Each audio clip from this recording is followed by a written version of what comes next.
কত নাম্বার পেলে তোমরা তোমার কাঙ্ক্ষিত কলেজে চান্স পেতে পারো? যেহেতু পরীক্ষা হয়ে গেছে, প্রশ্নের ধরন কেমন প্রশ্ন হয়েছে তোমরা সবাই নিশ্চয়ই দেখেছো। তোমরা কত নম্বর পেয়েছো মোটামুটি কেটে সবাই গেসও করেছো, কারণ উত্তরপত্র অলরেডি আপলোড করা হয়েছে। তোমরা দেখেছো কত নম্বর কি এসেছে। তো চল আমি তোমাদের একটু বলে দিই যে কত নম্বর মোটামুটি দরকার তোমার কলেজগুলো নিশ্চিত করার জন্য। তোমার কলেজ কোনটা সেটা তো আমি জানি না, তবে আমরা ধারণা করছি কয়েকটা কলেজকে, যেমন ধরে নাও যে খুব ভালো লেভেলের সরকারি কলেজ, খুব ভালো লেভেলের বেসরকারি কলেজ, নর্মাল সরকারি কলেজগুলো, আবার নর্মাল বেসরকারি কলেজগুলো, আবার খুব খারাপ পর্যায়ে বেসরকারি কলেজগুলো।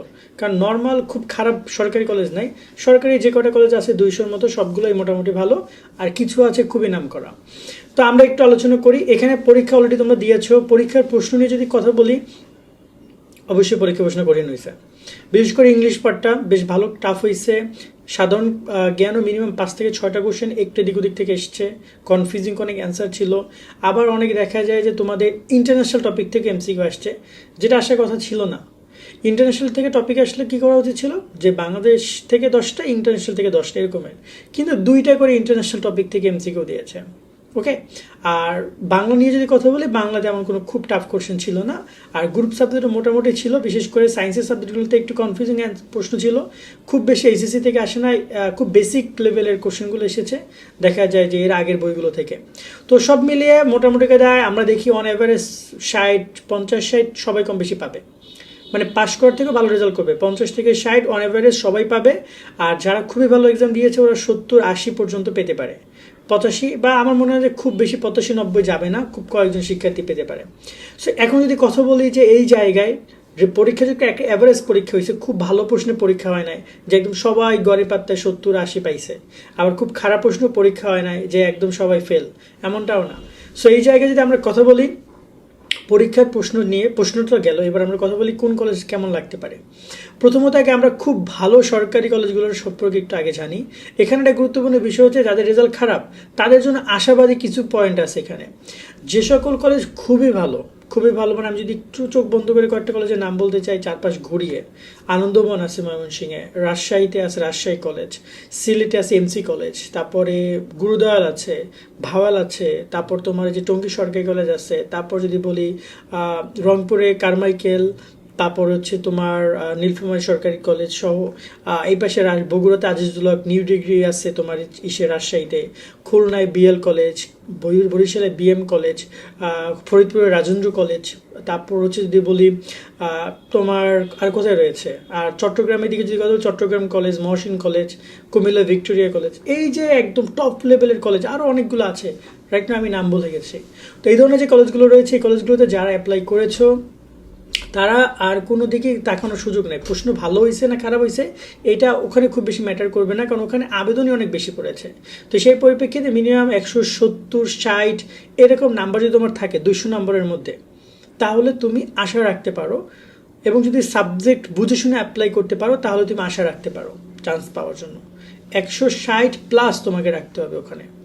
এবং যদি 160-এর বেশিও হয়, 70, 80, আলহামদুলিল্লাহ, তাহলে নিশ্চিন্তে থাকো। তবে 160 মিনিমাম, এরও বেশি হইতে পারে। আবেদনকৃত শিক্ষার্থীরা যদি অনেক ভালো ভালো স্টুডেন্ট হয়, তারা সবাই 70, 80 করে পাইছে, তাদের এসএসসিতে জিপিএ 5 ছিল, তো ওরা তো অনেক অ্যাডভান্টেজ পাবে ওইখান, কারণ ওখান থেকে 100-তে 100 পাইছে। আর এখানে ভর্তি পরীক্ষা যদি 70 উঠাইতে পারে কোনোভাবে, তাহলে তো 170, মানে বুঝো বেশ ভালো অপরচুনিটি ওরা পাবে। এবং যারা জিপিএ 5 ছিল ওদের ক্ষেত্রে কলেজ সাবজেক্টগুলো বেশি সুবিধা দেবে। এরপর যদি কথা বলি যে ভালো লেভেলে বেসরকারি কলেজ, এই বেসরকারি কলেজগুলো 150-এ মোটামুটি টার্গেট রাখতে পারো। 150, 140 অনেক ক্ষেত্রে সাবজেক্ট যদি তোমার একটু নর্মাল সাবজেক্ট হয় তাহলে 140-ও, বাট মিনিমাম 150-এর নিচে বেসরকারি কলেজগুলো খুব বেশি পাওয়ার সম্ভাবনা নাই।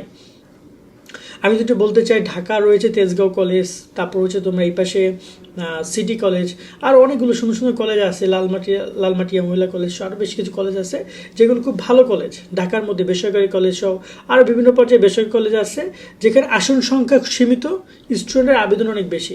যেমন ঢাকা কমার্স কলেজ আছে, সেখানে আবেদন শিক্ষার্থীদের সংখ্যা অনেক বেশি, মানে আসন সংখ্যা অনেক বেশি। তো সেখানে অনেকে চান্স আবেদনই করে না ঠিক করে, কারণ যেহেতু প্রাইভেট কলেজ খরচ অনেক বেশি তুলনামূলকভাবে। তো এই জায়গায় যে নর্মাল যে ভালো কলেজগুলো আছে ওই কলেজগুলোতে মিনিমাম 150 হলে তোমরা আশা রাখতে পারো। কারণ কোনো কোনো ক্ষেত্রে প্রথম ধাপে 150-এ না আসলো, 150, 55 পাইছো, দ্বিতীয় মেধা তালিকায় তোমার নাম আসতে পারে। ওকে, আবার যদি কথা বলি তোমার যে নর্মাল যে সরকারি কলেজগুলো, এই সরকারি কলেজগুলো তো তোমাদের এই রকমের 140 150 অন অ্যাভারেজ রাখতেই হবে, নয়তো তোমরা ওই কলেজগুলো পাবা না। বিশেষ করে জেলা পর্যায়ের সরকারি কলেজগুলো, জেলা পর্যায়ে তোমার হচ্ছে যে বা উপজেলা পর্যায়ের সরকারি কলেজগুলো, জেলা পর্যায়ের সরকারি কলেজগুলো তো খুব বেশ ভালো কম্পিটিশন হয়। প্রত্যেকটা জেলায় একটা করে সরকারি বা দুইটা করে সরকারি কলেজ রয়েছে, মহিলা কলেজ এবং বয়েজ কলেজ বা ওভারঅল বোথ কলেজ। দেন ওই কলেজগুলোতে কম্পিটিশন হবে, সেখানে 150 এরকম নাম্বার লাগবে। রইল তোমার টোটাল, এবার দেখা যায় নিচের সারির যে সকল শিক্ষার্থীরা যে 120 130 140 এই যে রেজাল্ট নিয়ে, এটা নিয়ে তুমি সরকারি কলেজে চান্স যদি পাও, আলহামদুলিল্লাহ তুমি তোমার ভাগ্যকে ধরে নিতে পারো, যেটা ভাগ্য লেখা ছিল এবং একটা তোমার জন্য একটা গোল্ডেন অপরচুনিটি বলা যেতে পারে। বাট এই রেজাল্ট নিয়ে আসলে খুব ভালো সরকারি কলেজে চান্স পাওয়াটা সো টাফ।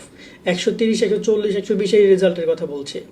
ওকে, আর হলো তোমার বেসরকারি কলেজগুলোর কথা, যারা একদম খুবই কম লেভেলে বেসরকারি কলেজগুলো অ্যাপ্লাই করেছো বিভাগীয় পর্যায়ে, অথবা তোমাদের যদি বলা যায় যে জেলা পর্যায়ে উপজেলা পর্যায়ে, তারা মোটামুটি কায়দা যদি পাস মার্ক নিশ্চিত থাকে, যদি সেখানে কম্পিটিশন না হয়, পাস মার্ক নিশ্চিত করতে পারো 130 25 30, অথবা এরকমও যদি থাকে তোমার হচ্ছে যে 120 115 10, তাও তুমি ওই কলেজগুলো নিশ্চিত করতে পারো বা সম্ভাবনা আছে তোমার চান্স পাওয়ার।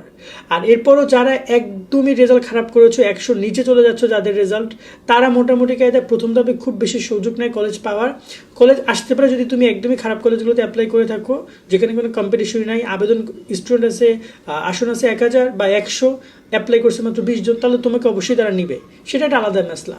বাট নর্মালি 160+ সব ভালো সরকারি কলেজগুলোর প্রতি চিন্তাভাবনা রাখো, আর 150 হইলে মোটামুটি কায়দায় নর্মাল সরকারি কলেজ, আবার হচ্ছে ভালো বেসরকারি কলেজগুলো টার্গেট রাখতে পারো।